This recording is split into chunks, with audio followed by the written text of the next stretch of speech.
that fills the faces of the citizens. Our nice good weather and nature that sustains us all, that enables us all to continue each in their own way, because we are all different, even according to each individual's work. But what joins us to become one person is the sweetness from the flavored drink Alleluia Jingati drink and Alleluia Tamarind drink. The flavor that quenches your thirst while at the same time treating and healing your body, because it is 100% natural. Enjoy the drink that has got the tamarind juice in it. Made by Alleluia Reflexology, Healthy Solutions and Nutritional Research Center Limited. Get yourself a bottle of Alleluia from all shops around.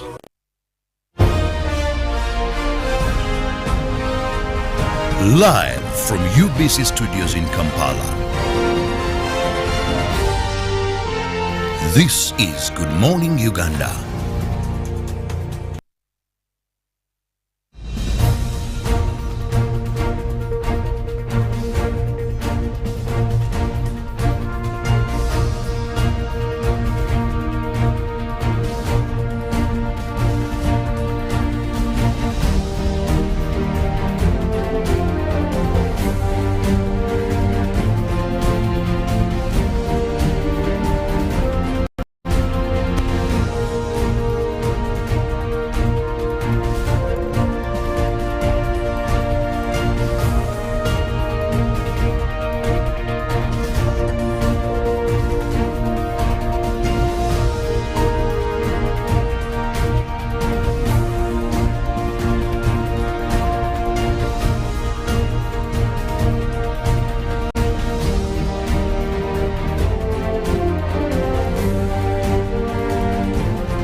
.30 a.m. is how we wake you up here on Good Morning Uganda. My name is Priscilla Nalwoga and welcome to brand new week. The final band of August 2021 is finally here, making this Monday, the 30th of August 2021. We step into a new month, the 9th month of the year, which gives us pretty much 4 months to go, and we are done and dusted with the year 2021, and it will be in the books of history.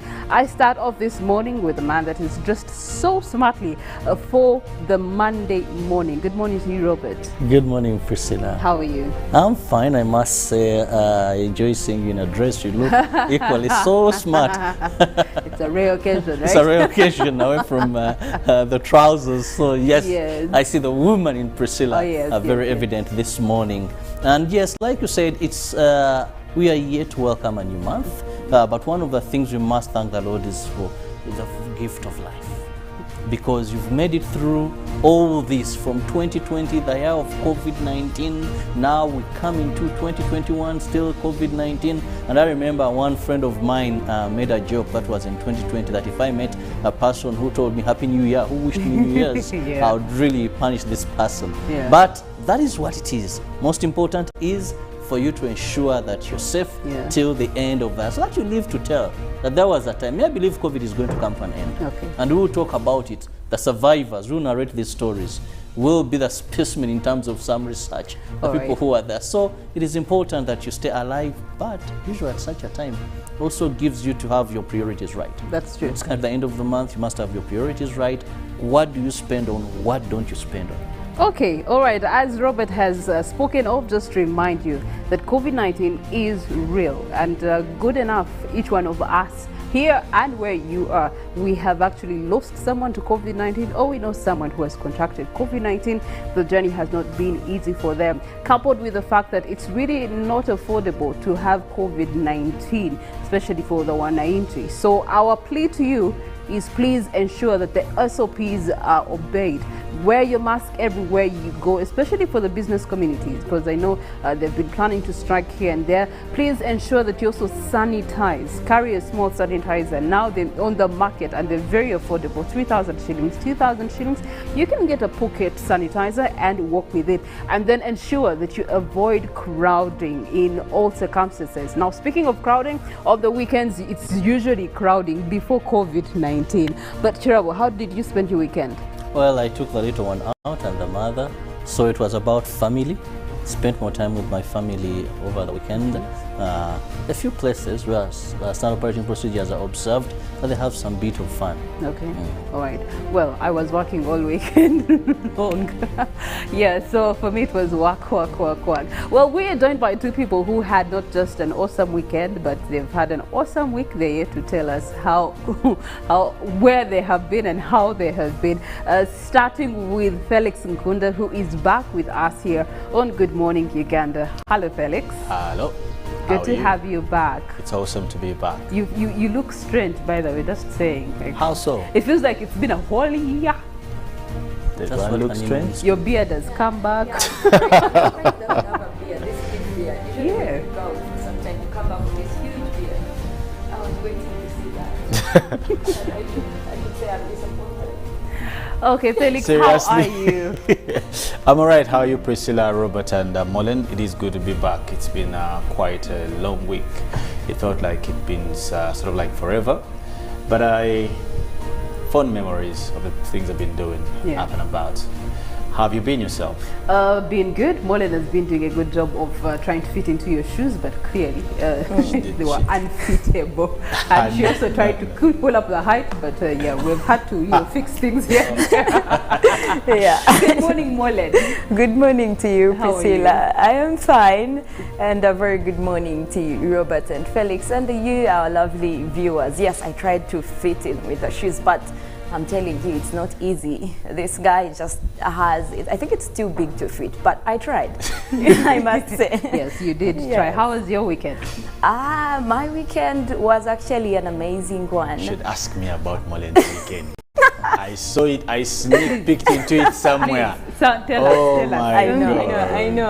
I'll tell you about that away from me. Trust me, it's something you want to discuss with me. But also Felix has not told us about his honeymoon. I'm lively informed that he took this off and yes, the man has been in honeymoon. So wow. maybe you can give us more of that. Was it a honeymoon though? I should go for jam moon. Or blue band moon. I tell you, bread moon.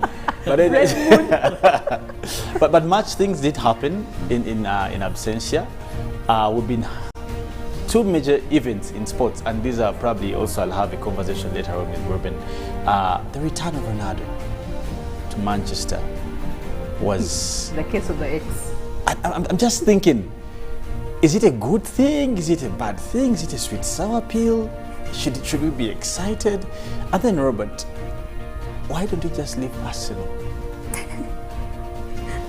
In a good way. In a good way. For us to support Arsenal, one of the things, this club is just in our DNA, and it's more like a faith. You know, the way we love our club, and we believe actually that yes, we may not have the trophies, but usually it's been a culture that in the first five we never miss. The only reason why people compete is to win. But you see, in Robert's defense, they are actually having an unbeaten run. Priscilla. If you flip to the table, they're on top of the table. So well, it's just a matter of time. It's just a matter of time. We shall organize our house. It's just a matter of time. No, I still think we are very patient. We are very loyal to our team. Contrary to the likes of Manchester coach, then you see fans go away. But Arsenal, we are there. We are there. Are you sure the fans are still there? Really? They are still there. In fact, I saw one was saying that day. If you want, that day we win a trophy. That's when you're going to know that you have the silent majority. There are some of us who come out, and yes, the diehards for our team, but there are those that are keeping quiet. You know the word of silent majority? That means there are many there. We will continue this conversation in our sports segment with Ruben Pima Chividango. But on Good Morning Uganda, as we start off the day, we get to look at the last 48 hours that have been shaped with a lot of stories in current affairs, be it business, be it political, or any other word, as well as the international scene. What is the update on Afghanistan? Felix Nkunda returns to actually give us that update. But starting off with the local stories for the day. And we'll begin with the meeting between President Yoweri Museveni and the Ethiopian leadership that aims at promoting bilateral relationships that are of common interest, where President Yoweri Museveni met and held a bilateral meeting with Prime Minister of the Federal Democratic Republic of Ethiopia, Abiy Mohamed Ali, who is in Uganda on a one-day visit.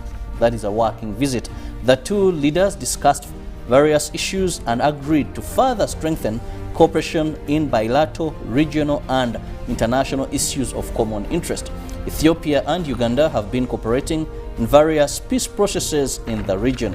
The meeting was attended by Ethiopia's ministers, head of Prosperity Party main office, His Excellency Binfal and Walem, and for Uganda, among others, was the Uganda's Minister for Foreign Affairs, General JJ Odong, and Uganda's High Commissioner to Addis Ababa, Rebecca Angume Otengo. The Chief of Defense Forces, General Wilson Mbasu Mbadi, has appreciated the President for his proposal of awarding key government construction projects to the Army. Mbadi says the move is likely to save government billions of cash through cheap labor and quality output. He was commissioning the newly constructed structures at Singo Military School in Nakaseke district. Over the years, the Army and police have been a laughingstock by many due to its poor residential houses. However, this trend is soon belonging to the past as the Army Engineering Brigade intensifies its construction projects. The Chief of Defense Forces was commissioning the Army quarters at Singo Military School, and this is a leap forward for Mama Yangia Pole to those with good-looking residential structures for the Army.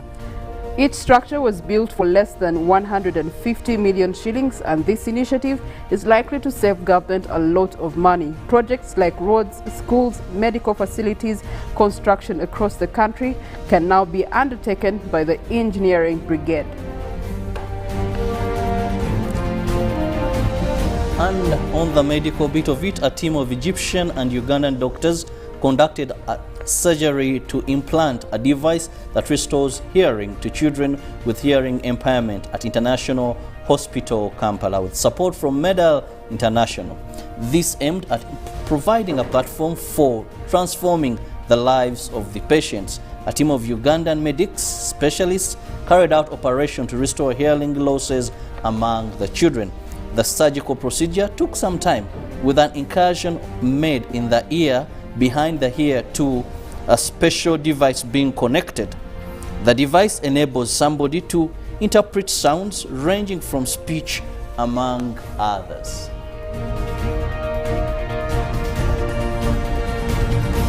State Minister for Tourism Martin Mugara has urged the Uganda Tourism Board to work together as a team in order to promote tourism in Uganda. He disclosed this in a meeting while meeting the Uganda Tourism Board and other stakeholders at the UTB offices in Lugogo. The board still grapples with sufficient funding but maintains that more can still be done with the available funds should support be availed in other ways. Private sector tourism stakeholders revealed that while the COVID-19 has slumped their businesses, government has delayed to intervene with effective strategies to sustain the sector.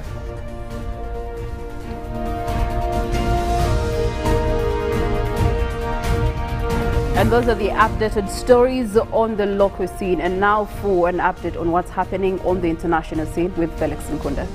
We'll be looking at Biden paying respect to U.S. soldiers who were killed in Kabul. Now, President Joe Biden has met with the families of at least 13 U.S. soldiers who were killed in the attack at Kabul airport last week, as their remains of the fallen army personnel were returned to the United States of America from Afghanistan. Now, Biden and the First Lady Jill Biden attended the dignified transfer of fallen soldiers to Deva Air Force Base in Delaware on Sunday. A military ritual of receiving the remains of those killed in foreign combat. The president and his wife watched a flag drop cases carrying 11 service members, and remains were loaded into vans. Now the sounds of cries could be heard, and one woman collapsed and was taken to an ambulance. Now remains of the two more U.S. military personnel will be transferred in an event not covered by media at the request of their families. Now away from that, we'll cross over to Israel, where we're looking at Israel coming out to make offer of COVID booster vaccine for ages of 12 and above. Israel has begun offering a COVID-19 booster for children as young as age of 12, and its prime minister says the campaign that began a month ago among seniors has slowed a rise in severe illnesses caused by the Delta variant. Announcing the decision on Sunday, top Israel health officials said the effectiveness of the second dose of the Pfizer biotech vaccine warned 6 months after administration, making a booster necessary. Now the third dose brings us to the level of protection achieved by the second dose when it was fresh, and Sharon Arrow, who heads the public health in Israel, came out to make affirmation that this would be a game changer in how Israel shall be shaped in terms of its political, social, and later on its economic stance. Now away from all that, we'll come back to Africa, where we're looking at several civilians burned, hacked into death by rebels in the DR Congo. Now 19 civilians in the Eastern Democratic Republic of Congo have been burned and hacked to death by Ugandan rebels, a local official said. 14 bodies were found on Saturday, a day after the incident, and Kuluke Kalunga told the AFP news agency. A local chief said the bodies were discovered by Red Cross workers who went into the nearby forest to look for those missing after the attack on Kasanzi village in Beni territory of North Kivu. Now Beni lies at the head of the area where the Allied Democratic Forces affiliated to ISIS have mounted deadly attacks in the emergency security measures by President Felix Tshisekedi. 19 people were killed by the rebels who plagued the territory. Beni ADF Kalunga said, adding that the victims were killed by bladed weapons, a fire, and that the houses were also put ablaze.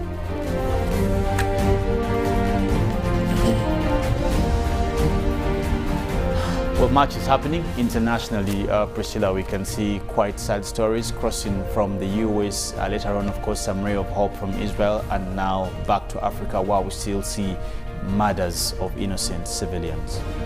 Well, you have talked about the COVID-19 booster that is being given out in Israel. Well, in Uganda, we do have teachers being a priority on the list with the vaccination drive exercise that has started for them, commenced last week, and it continues into this week. But in case you've not gotten your vaccine yet, you're short yet, well, you can have a natural booster. A Hallelujah ginger tea drink is a perfect booster for your immunity system to be able to fight against any viruses. And I like how Kirabo has actually mixed it, put it in his mug to start off his morning. So why do you like the green one in particular? Well, it has ginger, and I know with anything to do with colds, clearing the throat, ginger, since I was a kid, my mother used to give me that, so I know it's something that really works with the throat, and medics have recommended it so much. Yet sometimes it's not very easy to get and then mix the way you want, but it's all condensed here at just 1,500.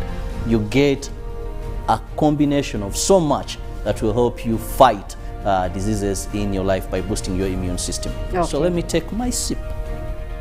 As Robert takes his sip, Molen Kenyana has much to update us on what's happening in weather, nature and climate. Molen, what should we expect from you as the quick starts off? Yes, Priscilla, we want to look at mostly what our seasonal forecast is looking like.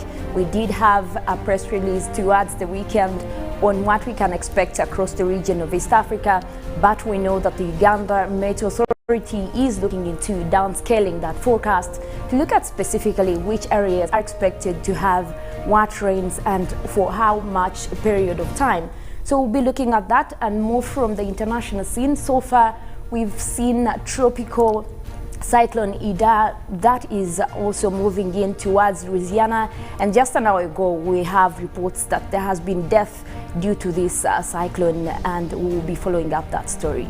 All right, thank you so much. Our poll question for today is equally going to be shared for you to engage with right now. Felix. That will be civil society asks government to incorporate feeding of school children in the parish model. Please share with us your thoughts, and that is through our social media platforms. That is on Twitter, #UBCGMU, WhatsApp number 0709602592, and of course on Facebook. And you can also catch us live on YouTube, where you can also leave a comment. Okay. All right. We also do have Good Morning Uganda agenda that will be coming up at 8 a.m. And Robert Kirabo has something prepared for us. Well, we are going to be recruiting 10,000 LDUs, and we'll be hosting a UPDF officer that will be giving us more information regarding the LDU's performances and also the recruitment exercise. Okay, well, that is in time for our newsreel this morning. The insecurity that is happening in Greater Masaka is going to be our focal point of discussion at exactly 7 a.m. So do not move a muscle, simply make yourself a cup of tea and continue to follow us either live on TV or on our YouTube channel, which is UBC Television Uganda, or you can actually get live updates on our Twitter page, which is at UBC TV Uganda. For now, we'll leave you with the song of the day and catch you in the next hour.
Morning Uganda.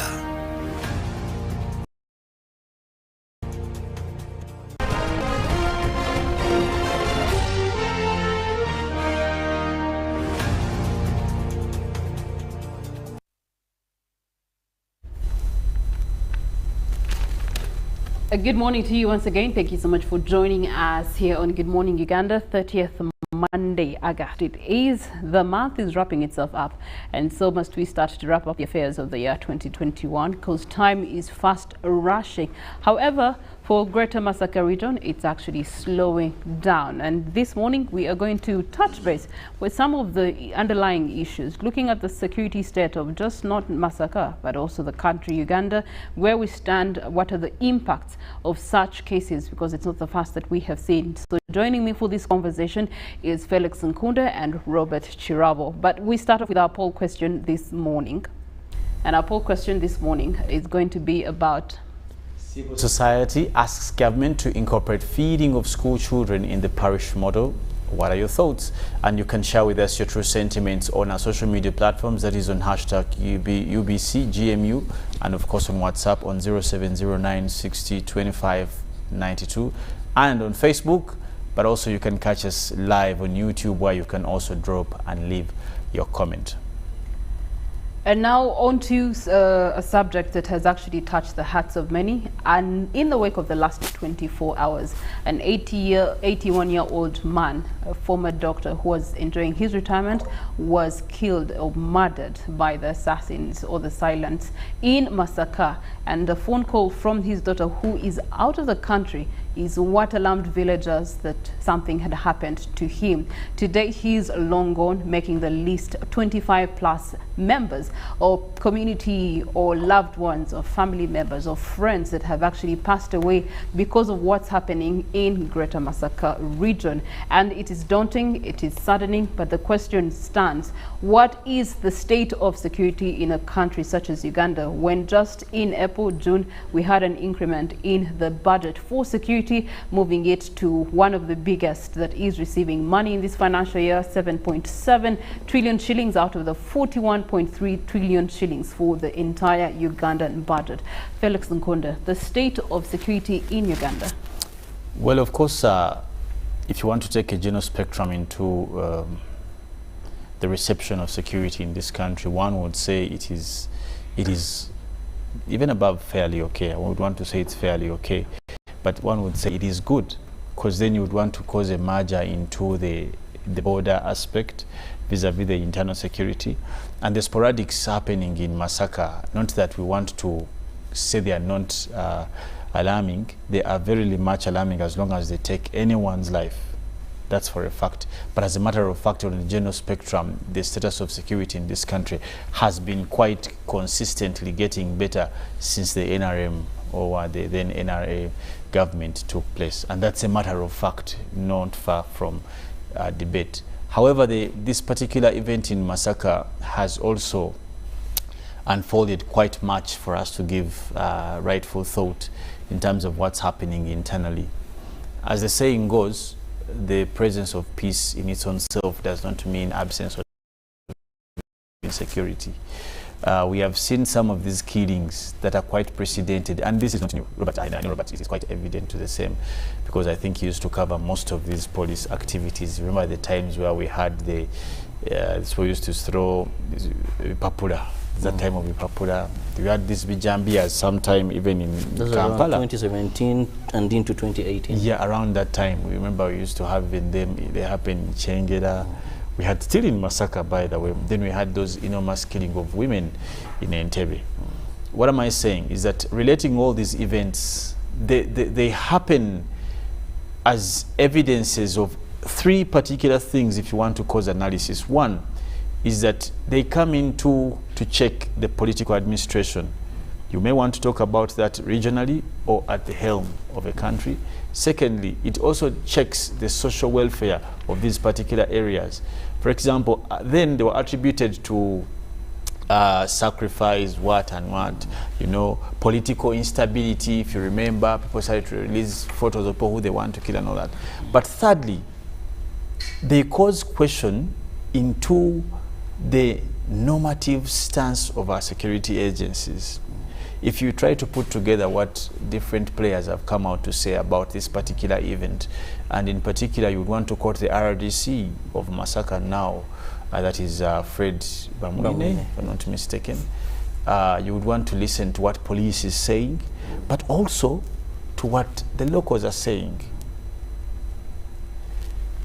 You fail to find a merger of all these different statements, and that's where we lose the confidence, as a matter of fact, that if we are not having it good in sync by the different, because the RDC is the head of security at that level, I think now at city level, actually it's RCC if I'm not mistaken. His statement towards this, when he comes out and says that now we have been geared up, he comes out to confirm that they have been lacking in terms of deployment as an institution. Secondly, when you hear police statements coming out to say that they are also going to now intensify, that is the evidence of there's a gap in terms of security. And what now the Wananchi are saying is that these people who are committing all these atrocities against the people in Masaka are not different people, that they're not from, they are people who are from that locality. What am I saying? You see, security has been, and I think it is a result of enjoying peace for a long time. Uganda as a country are not used to these security, pockets. They happen, but we are used to a peaceful, probably people, and because of that, people normally sleep on duty. And what's more, our security agencies. Many people have died. Not even one life should be lost in terms of issues of security. But let me just say this conclusively about this whole thing for now. The will determines so much and how kind of security is done in a country. Politics is a true determinant of the kind of policing, I'll be honest with you. The judicial system in a country then is the ultimate consideration. Most of the people who will be arrested, if they will, you will hear that they are previous convicts, they escaped from prisons, they were gotten and then they got bail, then all those kind of things. So as we look at these matters, I was seeing the Honorable Matthias Mpuga, who's the MP of the area, trying to talk to citizens, saying that they have given, I think, police an ultimatum. If they don't, they will also. And the truth of the matter is that we must accept to have a comprehensive approach that engulfs politics, that engulfs society, and the judicial systems. Because as a matter of fact, if none of these three is working in the right path, you don't go and deal with criminality. Which brings us to the place of asking ourselves the role of government, Robert, the role of security, the role of a community in actually curbing these rising fears, because now people and judicial officials and judicial people are honestly in fear of their lives. Even if it's now broad daylight, there's fear that is happening in Greater Masaka. How can all these particular roles actually contribute to forging a way forward? Well, Priscilla, I'm going to base this on the foundation of policing and fighting criminal or criminality in rural areas. Because in urban areas, in third world countries, many have advanced into technology. Say in Kampala, you could have the cameras. In Kampala, you could have, you have the government cameras, CCTV cameras, people have installed their cameras. Then there's lighting everywhere, movements. But when you're going to ensure security in rural areas, these are the foundations, and if you go wrong, then such incidents will happen or can happen. First and foremost, we must understand that what's happening in Greater Masaka today, security is not something you do abrupt. You have to be proactive. It's not about something that's sparked off, then you respond. And their basis, and if you lose them, so when this time happens, they become very problematic. For example, in rural settings, one of the key aspects is intelligence. Intelligence, those that have been in Uganda for some time and have been awake to the issues of security will tell you that there was once a time an organ called special branch. Yes, it had its weaknesses, but these were people who would be on the village, Priscilla. A person would come, maybe like they're selling charcoal, stay there for some time, gather intelligence. Because for any action, you need to have people on ground who can penetrate into these rackets, into these circles. How are we doing in terms of intelligence? I must accept, and I want to tell you, that we've had challenges over time. You've had what I want to term as the exotic, the pedigree in terms of gathering intelligence. We can't say that because most recently we've just gone through elections and there was so much intelligence that was being gathered day in, day out. Yes, that you can allude to that. So you cannot say that in such a time I want to tell you, our intelligence gathering is low. Let me just drive my point just home. Robert, just what actually you cannot know intelligence. This is what that's the purpose. If you know intelligence, then it is not intelligence. It's just like an intelligence. And what are we having? That's what I'm driving at. And what are we having? That many times police will tell you through our intelligence information that yes, they had their team that will tell them, because one of the roles of police is detect and prevent. How do you detect? You must have a formidable force on ground that is going to give you timely information for you to respond timely. So that is one of the things that we've, over time, in our settings, given away. Second is confidence. Because people, like Felix talked about this, that you might find that people could have relevant information, but have we established confidence among police first and foremost, that when you volunteer information, this may seem simple, but this is what the NRA was using. In that regard, we have had testimonials from some of these victims of they have called police, but because of the minimal deployment, in the different police centers, they are not able to reach the places of crime happening in real time because of lack of human resource. That was okay. From confidence, that is another thing I was coming to. Then that brings me to deployment, because first you must have the intelligence information that people can give you relevant information and time. That we suspect a Chidawalime. Chidawalime comes home around 6. Yes, and we don't know where he spent the entire night. So we have some people who are able to monitor and tell us that. Then you need deployment. Deployment also comes with visibility, police visibility or security personnel. That a person will know that maybe a few meters from here, there could be a police station. There could be a police officer. There could be deployment. I like some statements made by some of the villagers here. They were saying, but tetulabana ku basirikale. If they said that a night before so and so was going to move or walk, you would see maybe a bit of security taken there. Those heavy deployment, visibility alone can hinder a person from committing crime, because maybe there's a police officer there, there's a security officer there. But when people know that we do not have this, police is very far away. Then the other thing, like I told you, there are things that we've given up. The LC systems. Previously, I'll take you back some years in this country. When NRM just conquered, they came with what they called RC. I don't know if you remember them, but Felix, I think, remembers that. And you've heard of the RCs, RC system. These people were village leaders, but they were empowered. You could hardly access a village and you're not registered. So that so and so has entered this village. Because someone would report to the LC someone who has moved into the location. And that goes back to the intelligence network that they must say, this young man we are seeing in this village, he comes home, comes back at night. How did he access this village? This is a stranger. But now what has put these systems is Kasimu. You know Kasimu? And LC says, okay, how do you get it? You get up on Kasimu. Talk to this one. When these systems, these systems that were building our nation, that were relying on, today they have been destroyed. Everyone is powerful.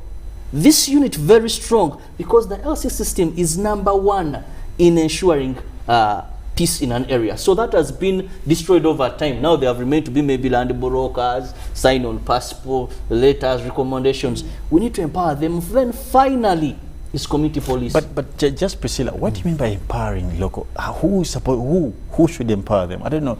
It comes from a place where you because of limitation maybe in police, in terms human of resource, then the community has to take matters into their hands while deployment is being awaited on the different police posts. So I think that's where he's coming from. But speaking of which, we have seen a growing pattern of these community crimes, and they take quite a long spell of over a month, 2 months, 3 months, life-threatening at that.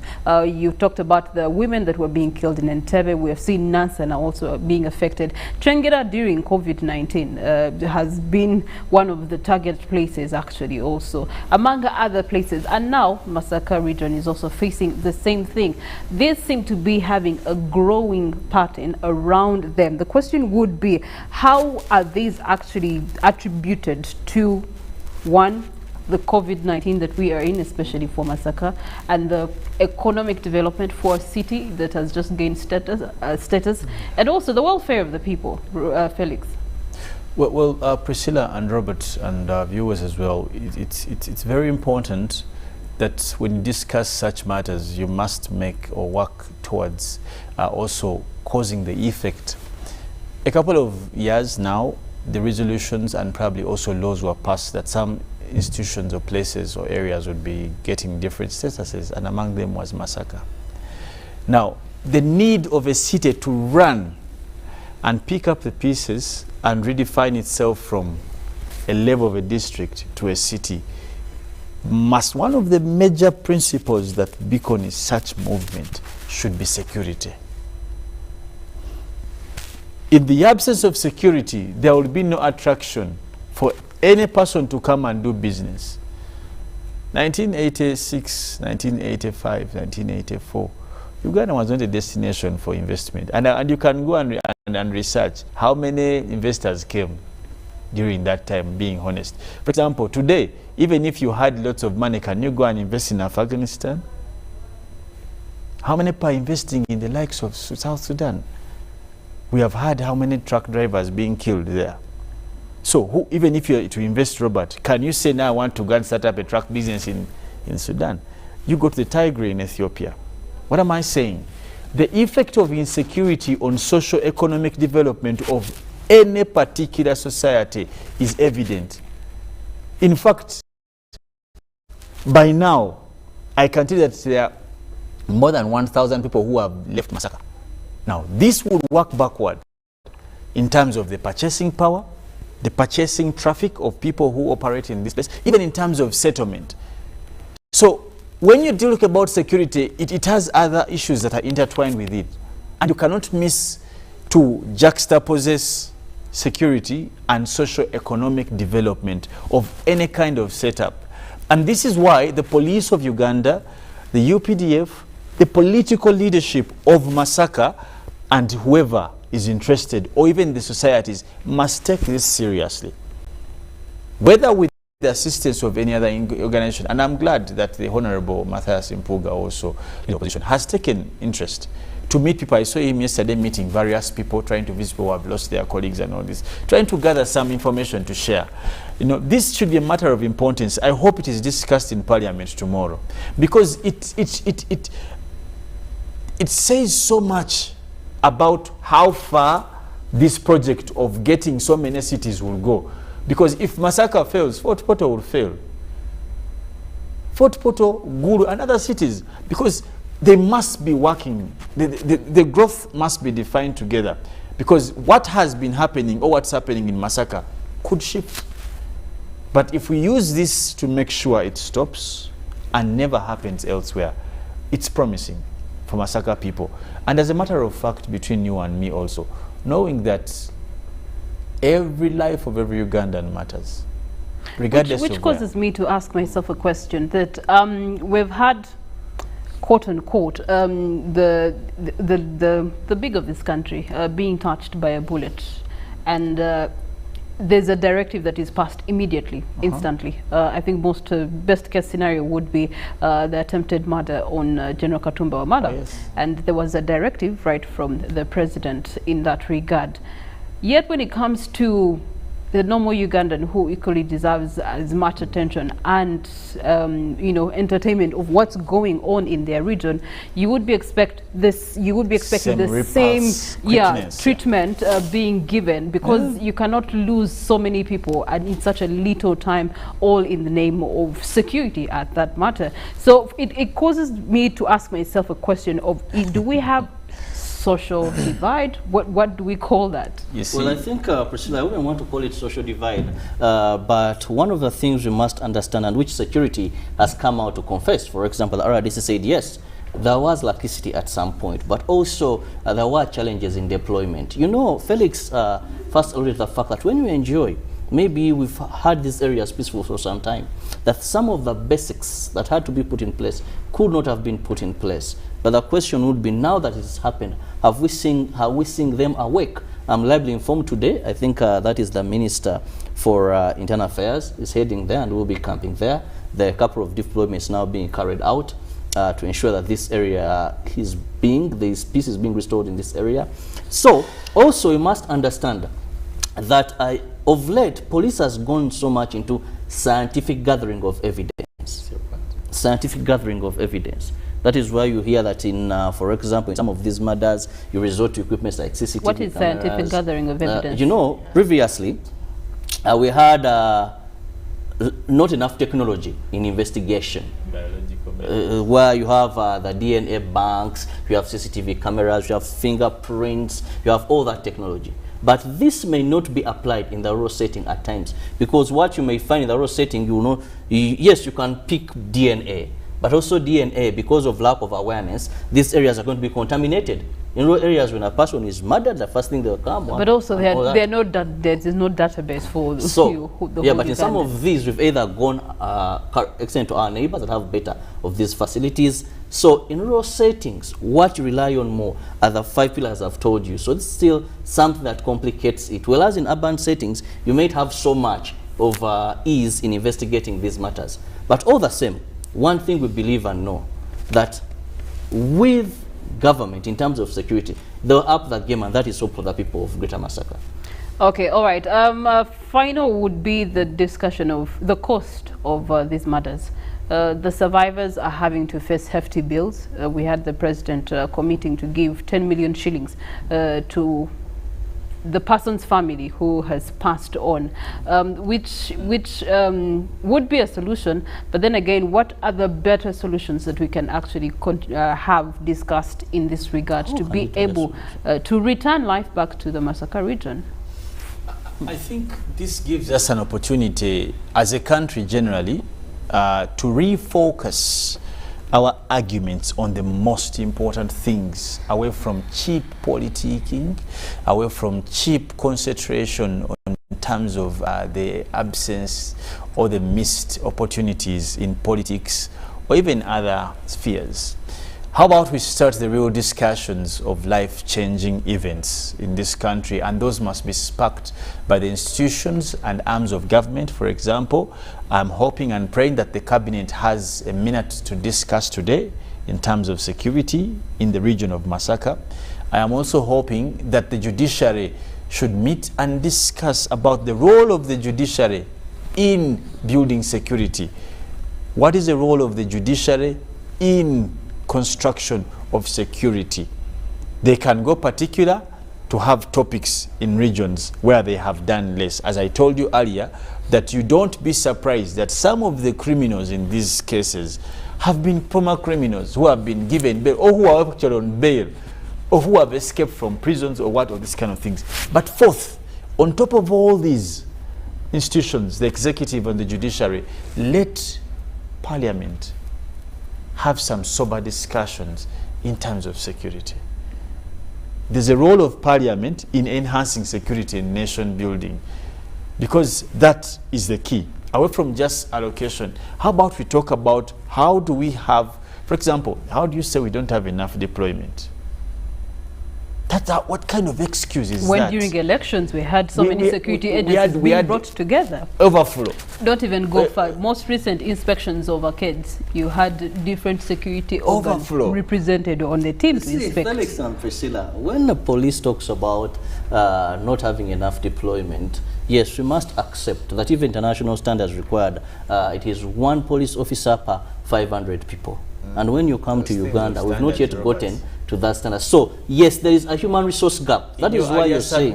Robert, that is why we're saying it, that if they had said Kirabo is going to work, so at that point the standards change. No, that you're going to go and arrest Mr. Kirabo of an you're taking this with so simplicity in terms. But when you look at policing a gathering, a political crowd, that is something that maybe you know that here and here. But policing an entire Greater Masaka region, human resource numbers come. But to finalize this, for me, this is my plea to government and security agencies in this country. Let's go back. There's so much, Priscilla and Felix, and people watching us, that we've lost in terms of the foundations of security in communities. Okay. Let's go back to these foundations. What were those that kept us safe?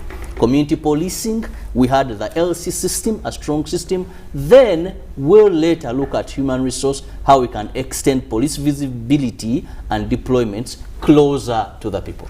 On behalf of the Masaka region, we call upon the Office of the President to do more than actually just give money to people who have lost lives. Let's call all that is availed to the different offices to be able to actually sort out this sooner than later, lest fear engulfs the region and it then affects what we call the economic, social development of that particular area. We will be looking at messages responding to our poll question this morning later on, but now let's get into looking at what's happening in the tabloids for this Monday morning.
It is our obligation to ensure that we spice up your morning with relevant information. So make it a date with us to start your day an informed person of what is happening, what may dominate the day. It's only here on Good Morning Uganda. And once again, I'm Robert Kirabo with my colleague Felix Nkunda and the lady Priscilla Roga. Later on, Molen will be here with the weather updates. Now it's time to feed you of what is happening in the print media. I have the New Vision and a very big headline: who is behind the Masaka killings? That is a big question. The New Vision has on the front page where they give you more of the people that have so far been killed and of course what maybe hopefully is being done. In the education column, we look at physics, mathematics, that is for senior 3 plus literature and Then you have, that is Senior 2 Biology and Chemistry there. Ministry of Health, there is so much regarding COVID-19. Do not be a super spreader of COVID-19. So that is what the ministry is calling upon. How best can you prevent from spreading COVID-19? That is by ensuring you personally, you don't contract the disease. And if you have so, then always have a mask, among others that we know. Museveni hosts Ethiopian Prime Minister. Yes, this was one of our stories here on UBC TV. Then also the New Vision today brings you 330 jobs there are there. And the First Lady speaks out on quality of education. This is a talk people have been speaking and talking about quality of education. Now we have the Minister for Sports and for Education and Sports here speaking out on that. And still we look at more regarding, that is, bilateral relationships between Uganda and Ethiopia. Felix, that's the Daily Monitor. Now, of course, in the Daily Monitor, officials meet over school reopening, and Reverend Canon Galenga goes to be with the Lord at 66. Now, health and living, fitness, Zumba, fastest way to lose weight, and apology to Chief Justice Winnie Dolo there. And of course, register all residents, security tells Massacre LCs, and Archbishop asks for support in training. Priests that we see the newly ordained priest with Barara Diocese Archbishop Lambert Baino Mugisha. Of course, inside the papers, now we'll be looking at how the womb name was wiped off church house, and Massacre assailant claim more lives.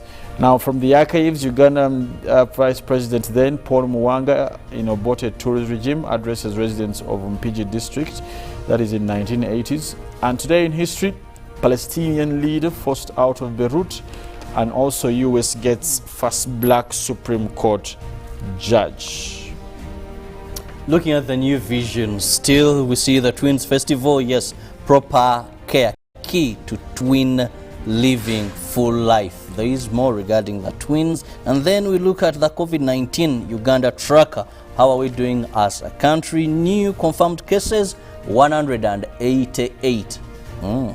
Then a positivity rate now stands at 4.5%. Total death, 2,991. We are soon hitting, that's the 3,000 mark. So please don't be part of these statistics. Symptoms: if you have a fever, you have cough, shortness of breath, sore throat or headache, seek medical advice. The earlier, the better, and the more chances of you to recover from COVID-19. We look at facts or myth in the New Vision regarding COVID-19. Does rain wash away the coronavirus? That is a question, and the answer by the expert is given in the New Vision. Today in history, it was on this date, that is the 30th of August, but the year 1977, when Uganda paid United Nations High Commission for Refugees compensation for expulsion of the Asians. We did pay. Then still on this very date, by the year 1918, Soviet leader Vladimir Lenin shot. That is also what happened on this very date, but that very year. And still the New Vision gives you more on how best you can keep yourself safe from COVID-19. Now in sports, Silverback fall to Gasti, South Sudan there, and same old wine for Villa. There we see when they actually had challenges into their voting. Now dismal Juve slumps to shock Empoli defeat after Cristiano Ronaldo exit, and Doves will not be carried away, but also Oroma only wanted first fight and now wants more. But of course, back to Vipers, charmed by coach Robertinho's African experience and Ethiopia's underlying Cranes homework for Micho. And of course, Ronaldo makes a lead in the New Vision, his return there. But also, we look at, that is the Wood Ball Federation and the Chinese Embassy are brainstorming over arrangement on how to construct a multi-purpose wood ball facility in Uganda. There's an artistic impression here, and this, if ever constructed, is going to be really something that we can boast off as a country. Still more, here Emongo predicted winning a medal at the Paralympics. There's still more here. We've gotten now a bronze at the Paralympics going on, and that is also pride to Uganda as a country. Well, Robert, the papers have quite enough there, but also we will cross over to the Daily Nation, where we'll be looking at what's happening in Kenya ahead of their elections now. Ruto security drama head to Parliament, and of course Mr. Odinga has several times tried but failed to win the hearts of regions and the residents. Costly decision plunge, Kenya Power into loss. Much of that is what you will be able to get when you get yourself copies of the dailies. That is Monitor, Vision, and of course Daily Monitor, and many, Daily Nation, and many more. Now we can't wait to know how you can get yourself into the heart of this beautiful city with Priscilla Nalwoga. Nali. Well, thank you so much, Felix. Getting to the heart of the city, accessing it from so many places. One, we want to look at Gaza-Kampala Road and how it's actually looking like in terms of traffic heading into the city, but also the different communities and roads that actually contribute to the traffic in Mperere area code, to be able to see how then you can maneuver from those particular places into the heart of the city. Around Chitetika on Gaza Road, you get to see the jam is actually a lot and building up seriously in Chitetika area, and that is going to be leading you straight into the trading center of Wampel. But also we do have the fact that on the upper end of Gaza Road, residential areas equally on the lower end, and we do have Wambo Chiti Road that is having some sort of jam in some places because of the nature of the road. And also this leads us into Lusanja Chitezi Road that also equally comes and makes a contribution to the flow of traffic in Mperere, especially around the trading center. And as you can see right from Rosella Collections, you are having a build up of jam that is trying to connect on the very same trading center, which is Mperere this morning. You do have other connecting routes that are bringing in traffic, which would be Mugalu Road and also Mwaze Road, that are also contributing to the flow of jam that is coming in from Chitezi and getting into Mperere Trading Center. Heading into Mperere Trading Center is a long stretch of a red zone. Commuter taxis, given the fact that it's also a one-way route bringing in traffic from Gaza or even all the way, that traffic is also coming up here and collecting and being hefty in the trading center of Mperere. You also do have so many other contributors. Tarmac Road is also bringing in traffic there, and so you get to see that there's a lot of jam standstill on both ends around Mperere Trading Center. But if you can maneuver your way past that, then we get to see the rest of Gaza Road and how it's looking like in terms of traffic. Away from that particular place, you get into Chanja and not Chanja, Kanyanya. Yes, Kanyanya, and surprisingly, Kanyanya on Gaza Road is actually a clear route, and most people usually will use the back routes of Kanyanya to get into Old Mulago to maneuver their way into the heart of the city. So if you know those routes, those would be the perfect routes for you to use. Also, Bahai Road is having some jam coming in from the community areas and contributing to the flow of jam on traffic in Gaza Kampala Road. Also, Kanyanya Road is bringing traffic, and so where you do have Kanyanya Road and Bahai Road, that particular place, there's also the Kanyanya police post. That particular area code is having some jam build up. Maneuver past that and you are clear to get into the heart of the city, into Chebando, and that is going to bring us into the heart of the city. Chebando pretty much looks clear in major routes. This is going to lead you to the Kampala Northern Bypass. Now for the Kampala Northern Bypass, the only stretch of jam that we see is from the bypass heading onto Gaza Road, but from Gaza Road onto the bypass, it's actually a clear route, and then you can make your maneuvers there. Of course, there are diversionary routes that have been created because of the continuous construction that is going on in this particular area code. Stepping into Kalere past the roundabout, you then get to see the traffic building up. It's a Monday, and we do have the Kalere market that contributes to the traffic jam there because perishables are being offloaded into the market, and people are buying and selling goods this early in the Monday morning. Equally, the fact that there's so many commuter taxis that use this particular route and they are always picking up people, it's also contributing to the flow of jam on Gaza Road around Kalere market. But also Opposite or adjacent would be the traffic going on Gaza Road. There are also so many commuter taxi stop stages where they're picking up people and taking them to Gaza Road, wherever it is. Could it be Kanyanya or any other places? Now, away from that, this is going to bring you into the areas of Mulago. We get to see the roundabout there where you do have Gaza Road connecting to the Mulago area around the synagogue and entering Bombo Road. You also do have traffic on the other side that is coming in from Waise, all coming to use this particular roundabout to be able to make their routes into the heart of the city. And the roundabout traffic this morning looks clear.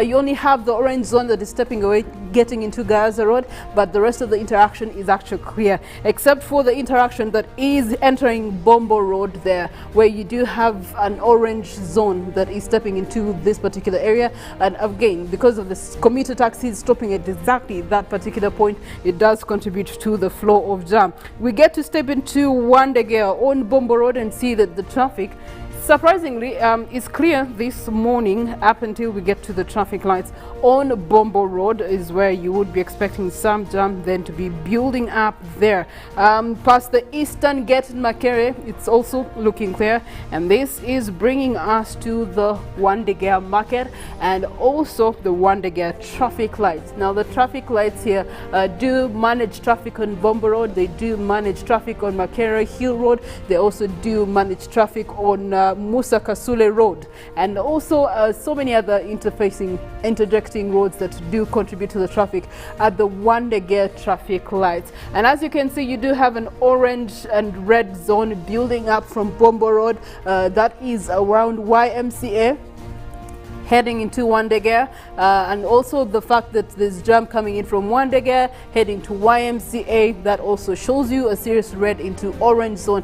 Then after that, it actually gets to clear up if you can maneuver past that. You also do have a red zone for traffic that is coming in for people that are coming in from Mulago, Kirabo, Bukoto, Ntinda, Chisasi, usually will interface with the Wandegea light to be able to get into the heart of the city through Bombo Road, and that also shows you that there is some traffic jam that is building up in this particular area. So please take note of that. You can use Buganda Road alternatively, would be a good option for you to step away from that traffic through public service, and then you get onto Buganda Road and be able to get into the heart of the city at your own convenience, but also in time. Bombo Road away from Wandegea is actually a clear route. Surprisingly, there's some red and orange zones that are coming in from Bat Valley and William Street, and those are showing you that this is traffic that is coming in from downtown Kampala, where you do have Chiseka Market. Now this particular route brings that traffic and connects it to Bombo Road,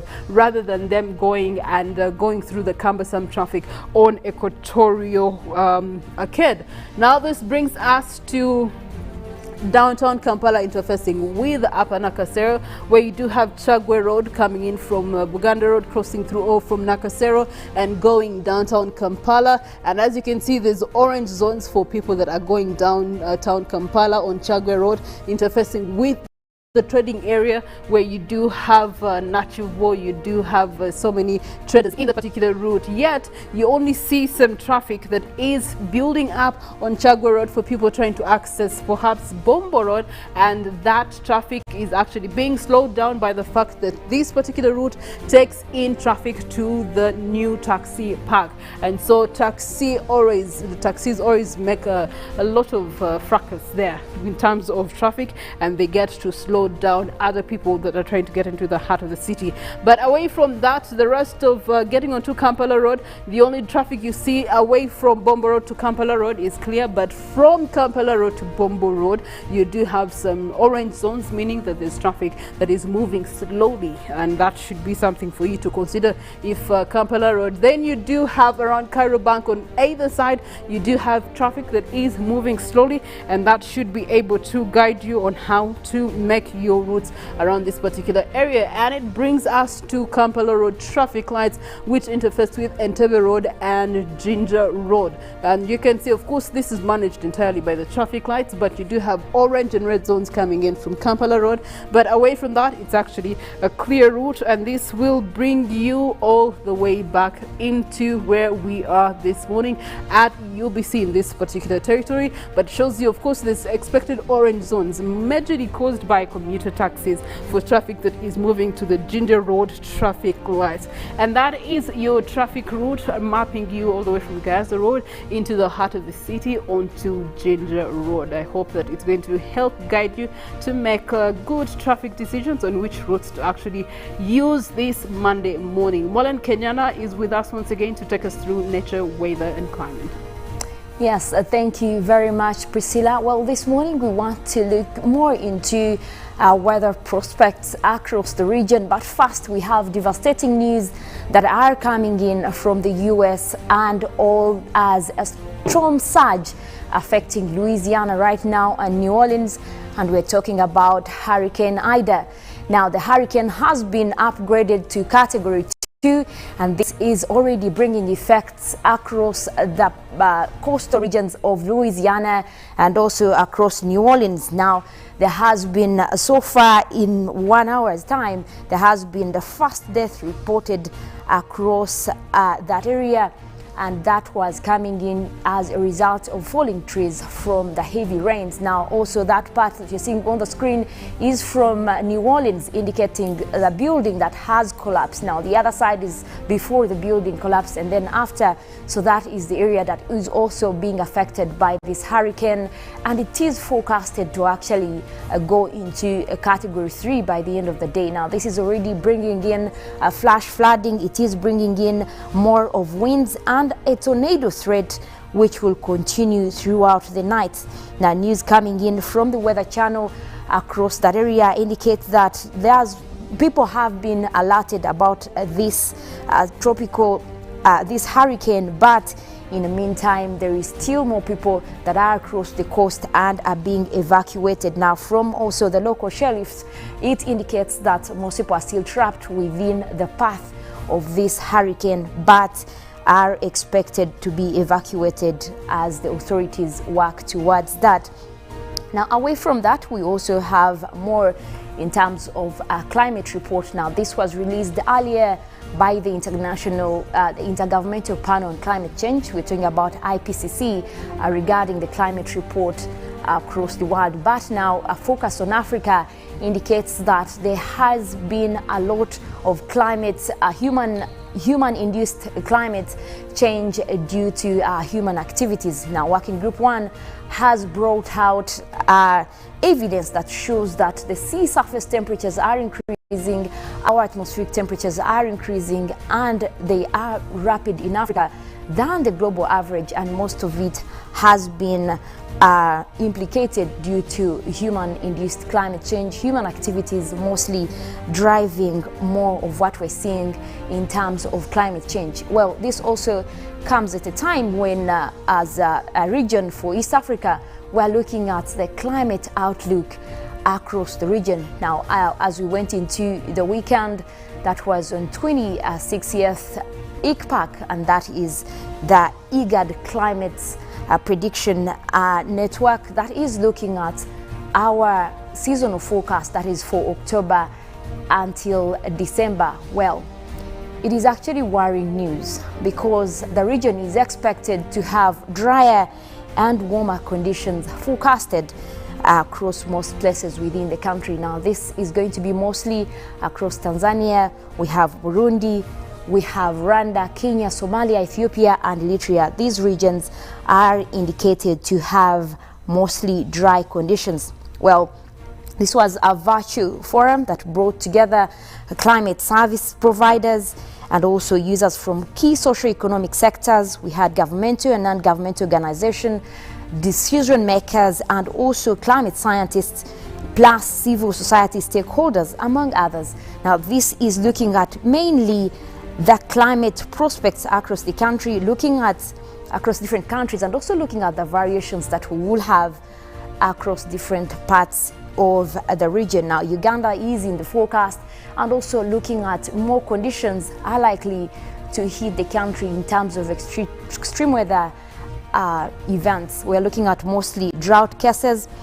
Now, because of the dry conditions forecasted across much of East Africa, we're looking at cases of drought that are likely to arise from these conditions. Now, overall, observations of rainfall over the past months reveal that the region has been facing rainfall deficits already. That means that most areas have been having actually less rains. But now in the forecast until December, we look at a forecast that is indicating moderate to severe drought conditions in the region. And in particularly for Uganda, we are looking at the northwestern part of the country and also southern Ethiopia. We're looking at eastern Kenya, southern Somalia and Tanzania. These areas are expected to have some of those moderate to severe dry conditions. Well, also the forecast indicates that we could receive over 200 to 300 millimeters of rainfall during the entire season. And for Uganda, this is also indicated for the northwestern part of the country. Well, while we're expecting drier conditions, some areas will still be getting those rains. Now, I know that our food security really depends on the rainfall that we receive across the region, but generally looking at what the forecast is indicating, we are likely to have poor rains, and also the onset for these rains is expected to be delayed, according to the virtual forum that did convene to look at our seasonal forecast for the region. Now that we're looking at 2 weeks from the usual onsets of our rains across the region, and this also goes to show you how much there has been variations in terms of our climate, in terms of our weather across the region. Now, considering also the ongoing humanitarian emergencies impacting the region, also associated with COVID-19, we are being encouraged to use the seasonal forecast to develop contingency plans and update people about these forecasts weekly and monthly. Now, I know that the Uganda National Meteorological Authority is already on this and will be breaking down for us which regions are looking at more drier conditions and which regions are expected to have at least enough rainfall that can take us through the region through the season. Now, we do know that our agriculture sector mainly depends on the rainfall season. This rainfall season, considering the fact that it is the second major rainy season that we have across the country. But in a situation where we're looking at reduced rain, this should be taken up by authorities, especially for disaster and preparedness, all key stakeholders that actually look at this season to be a beneficiary to the agriculture sector. Now, yes, we have worrying news, but as East Africa, we also still do have systems that usually affect our weather and still bringing in more of those rainfall, especially the local effects. We do have Lake Victoria that has been a great chance to actually enhance wet weather conditions, especially the Lake Victoria Basin, meaning areas around Lake Victoria. We also have the effect of Mount Elgon to the eastern side that also usually influences our weather, so it helps to enhance those wet weather conditions. But looking at areas like northern Uganda, if we are talking about a situation where we will have drier than normal conditions for this season, then authorities need to come in and look at contingency plans like it is being advised by this forum from the prospects that we're looking at across East Africa. Now, we'll be bringing you those updates, especially as the authority continues to downscale to particular areas. But one thing for sure is that these rains are expected to be delayed 2 weeks across this region, and that is everywhere. We're talking about October to December. We also usually have our rains coming a little bit earlier for September, and that is specifically the western part of the country, the Lake Victoria Basin. Those areas can expect to continue having those periodic rains across different areas. So it's not advisable right now to start your planting, but you can wait on the updates on what is the right time to actually start planting. But for now, one thing I can tell you, start preparing your gardens, start preparing your products. A lot that will be covered across the region in terms of our rainfall. We'll be looking more into that. For now, we want to go ahead and take a look at our forecast for this morning across Uganda. We have started off with mostly sunny conditions across the country.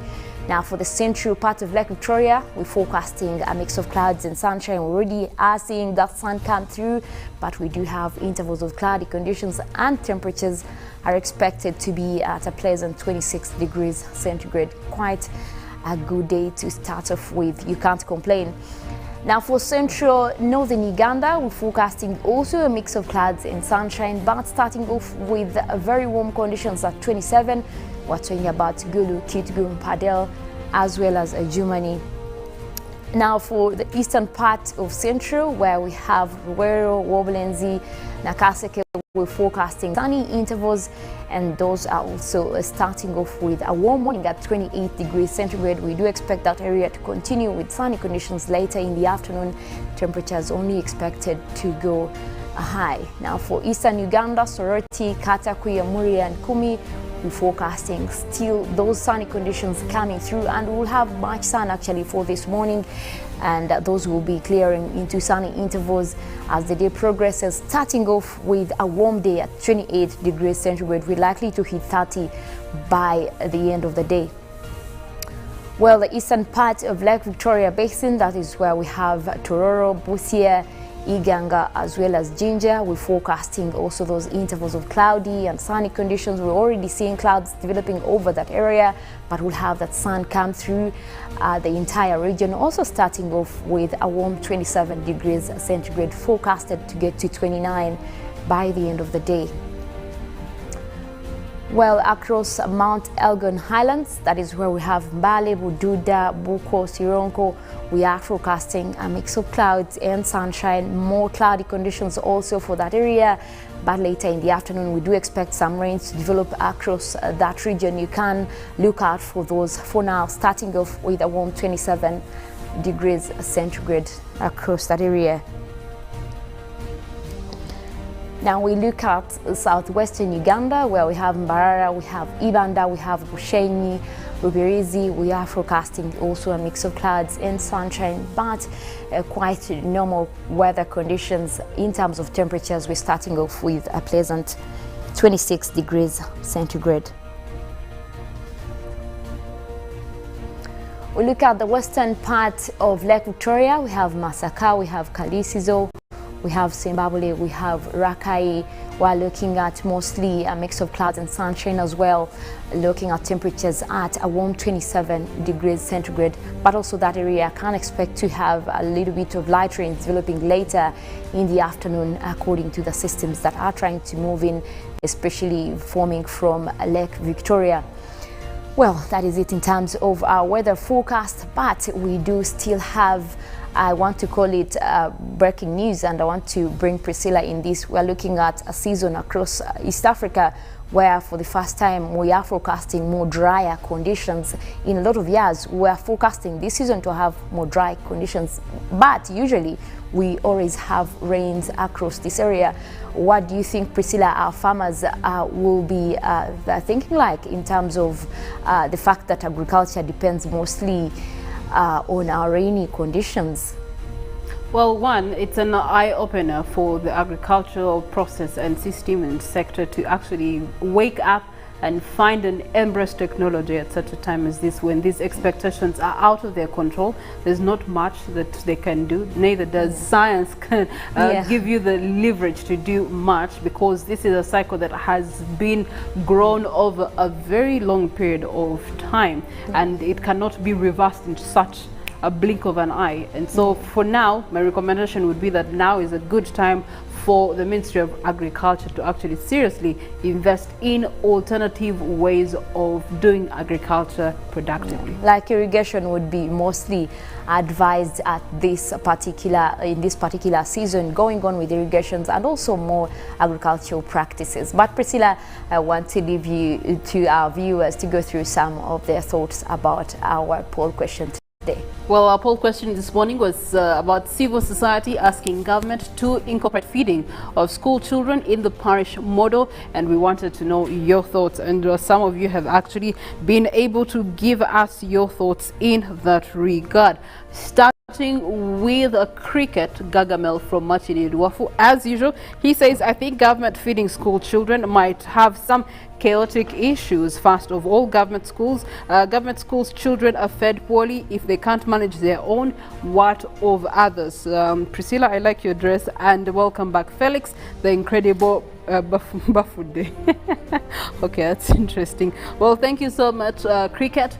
Good morning, UBC. I'm watching and basing here in Dubai International Airport, Abu Dhabi, where you're operating from. I'm a Ugandan but working outside Uganda at the moment. Surely love you guys and normally don't miss your program. Government should feed schools that cannot afford, most especially government schools, and the name is Godfrey Mugabe. Well, thank you so much, Godfrey Mugabe from Dubai. Well, that's an interesting reaction that he gives, but you're looking at a place whereby there's consideration by the Ministry of Education and Sports that if schools are to resume, they will have to maybe minimize on boarding schools for now and encourage schools to go day schooling, which then will actually make sense for school children to be fed. Kamazi Crispus, you come in and say, I think this will facilitate a targeted approach to community structures such as the PDCs, who after C4D capacity building in coordinating activities in nutrition and ECD play shall provide constant guidance and counseling on exact messages to parents and caregivers on the best methods of improving their children's nutrition and early childhood development. That's a very good remark that you give. Okay, thanks for the show. Notorious killings in Masaka could be a fight between some elephants and the grass is suffering. It could be the same as the women massacres in Kampala and Wakiso some time back. Well, thank you so much for that contribution. GMU. Thanks for the discussion on security issues in Masaka. Fine, there might be some laxity in security deployment and manpower, but security begins with you as a person, then rolls out to the neighbors. We need to work together, not point fingers at a point. And this is Sergeant Bernard. Good morning, Uganda. Having the program is fine only if proper accountability is going to be observed and conflict of interest is resolved with employment of the right persons to head the agenda. That is in regard to feeding children in schools. Well, thank you so much for your contributions. I know there's some people on Twitter also that are joining us from Twitter live. We do have Zinekora UG. I'm watching live from Rushanje, Bugamba, Rampara. Thank you so much. Good morning, Uganda. Live from Kasese is Kanyerezi Ronald, and also TR Sulfur says good morning and loves the smile. Well, that is it. Robert Kirabo coming into our 8 o'clock hour, and he's going to be discussing the recruitment of 10,000 LD youths this Monday morning. Good morning.